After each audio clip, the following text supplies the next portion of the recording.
Bienvenue sur votre chaîne Savoir-faire digital. Avec la vidéo 10, nous avions finalisé l'étude introductive des types de données. Maintenant, nous comptons étudier en détail ces types de données. Ainsi, cette vidéo commence l'étude approfondie des chaînes de caractères. Premièrement, nous commencerons par voir que les chaînes de caractères ont quelques ressemblances avec les listes. Deuxièmement, nous verrons les opérateurs sur les chaînes de caractères. Troisièmement, nous verrons la notion de slicing, c'est-à-dire comment trancher une chaîne de caractères. Quatrièmement, nous verrons les caractères spéciaux. Cinquièmement, nous verrons le formatage de chaînes de caractères. Et puis, sixièmement et finalement, les méthodes sur les chaînes de caractères et la documentation sur ces méthodes. Voilà, nous allons commencer cette démonstration pratique sur l'étude approfondie des chaînes de caractères avec la comparaison entre les chaînes de caractères et puis les listes. OK? Donc, les chaînes de caractères peuvent être considérées en Python comme des listes, à la seule différence qu'une fois définies, elles ne peuvent plus être modifiées. On dit que les chaînes de caractères sont immuables. OK? Voilà. Donc, maintenant, commençons pratiquement. Donc, nous allons commencer avec la fonction length qui nous permet de retourner la longueur d'une chaîne de caractères. Hein? Par exemple, ici, je vais définir en fait une variable myString et bon, je mets dedans hello world. Et par exemple, si je veux savoir combien de caractères il y a dans myString, je vais juste en fait assigner le nombre de caractères à la variable que je vais nommer ici n. Notez bien que n correspond à la longueur, donc j'appelle length sur myString et puis je vais afficher n. Donc exécutons. Donc on voit très bien qu'en fait le résultat c'est 13. Donc sur cette chaîne de caractères là, il y a 13 caractères. Vous pouvez compter vous-même et vérifier le résultat et n'oubliez surtout pas qu'il y a ici l'espace qui est aussi un caractère. Alright? Maintenant, autre ressemblance, comment on peut accéder par exemple à chaque caractère à partir de l'indice. On va d'abord commencer par les indices qui sont positifs ou égaux à 0. OK? Donc, par exemple, notez bien qu'en fait, si l'indice est 0 ou positif, donc on traverse la liste dans le sens de gauche à droite. Donc, vous voyez très bien cette flèche-là. Donc, on progresse dans le sens croissant. Donc, notez bien qu'ici, donc, si l'indice i est dans l'ensemble 0, 1, 2, 3 jusqu'à n-1, n étant la longueur de la liste, donc on progresse dans le sens de gauche à vers la droite. OK? Et puis, voilà, par exemple, ici, on avait d'abord la variable myString et on veut savoir quels sont les caractères qui correspondent aux indices 4 et 7. Donc, il suffit donc d'appeler myString avec l'indice 4 ou bien myString avec l'indice 7. Et là, on peut exécuter pour voir le résultat. Vous voyez bien qu'en fait, le caractère qui correspond à l'indice 4, c'est O, et puis le caractère qui correspond à l'indice 7, c'est bien W. Voilà. On peut aussi accéder en fait aux caractères avec des indices, mais cette fois-ci avec des indices qui sont négatifs. Donc, dans ce cas-là, on dit qu'en fait, l'indice est un élément qui est dans l'ensemble -1, -2, -n. Donc, vous voyez très bien qu'ici, on progresse dans le sens contraire. Hein? C'est de la droite vers la gauche. OK? Donc, vous voyez très bien, en fait, si l'indice est positif, c'est de la gauche vers la droite. Mais si l'indice est négatif, on progresse de la droite vers la gauche. OK?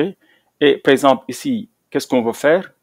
On veut savoir quel est l'indice, quel est plutôt le caractère qui correspond à l'indice -9 ou bien quel est le caractère qui correspond à l'indice -6. Donc, si on fait ça, bon, comme la cellule d'avant, on peut exécuter et voir. On voit très bien qu'en fait, le caractère O, toujours, correspond à -9 et puis le W majuscule correspond à -6. Vous voyez bien que si vous remarquez très bien, il y a quelque chose qui se passe ici. OK? Avant, on avait dit quoi? On avait dit que 4 correspondait à 0 et que 7 correspondait à W. OK? Maintenant, on nous dit aussi que pour les indices qui sont négatifs, c'est -9 qui correspond à O et c'est aussi -6 qui correspond à W. Et si vous regardez bien, il y a une formule que vous pouvez déduire de tout cela. Donc, c'est-à-dire que si j'ai en fait l'index qui est positif, je soustrais en fait la longueur de la liste, je dois obtenir l'index négatif qui correspond à l'index positif. Donc, si vous voulez bien, la formule c'est 4 moins n, n étant la longueur. Okay? Si par exemple j'ai l'index positif 4, si je veux connaître l'index négatif qui correspond à 4, je prends 4 et je soustrais la longueur de la liste et cela me donnera le résultat de l'index négatif. Donc de la même façon, ici, si j'ai l'index ou bien l'indice 7 et je veux connaître l'indice négatif correspondant, je ne fais que soustraire la longueur de la liste. Ok? Exécutons cette cellule-là pour voir. Et vous voyez très bien que c'est ça. Donc, on a 4 moins longueur, ou bien n égale à -9, et 7 moins n, ou bien longueur égale à -6. Donc, vous voyez bien que 4 correspond à -9 et que 7 correspond à -6, ce que nous voyons ici. Voilà, maintenant, on va voir en fait les boucles. Hein? For in enumerate, for in range. Donc là, on a en fait trois structures de contrôle, si vous voulez, vous pouvez les appeler boucles, qui vous permettent en fait d'itérer à travers en fait une chaîne de caractères. Ok? Donc on va commencer par for in. On avait déjà vu ça, je pense, hein, mais on va juste rappeler. Par exemple, ici, quand j'ai dit for element in my string, donc je dis pour chaque élément qui est sur ma chaîne, il faut afficher l'élément. Donc for element in my string, print element. Donc faire une itération en fait sur la liste et pour chaque élément afficher le caractère. Bien sûr, vous pouvez faire ce que vous voulez en fait dans le bloc, mais ça c'est juste en fait une démonstration rapide pour vous dire comment vous pouvez utiliser en fait la boucle for pour itérer à travers une chaîne de caractères. Exécutons ça.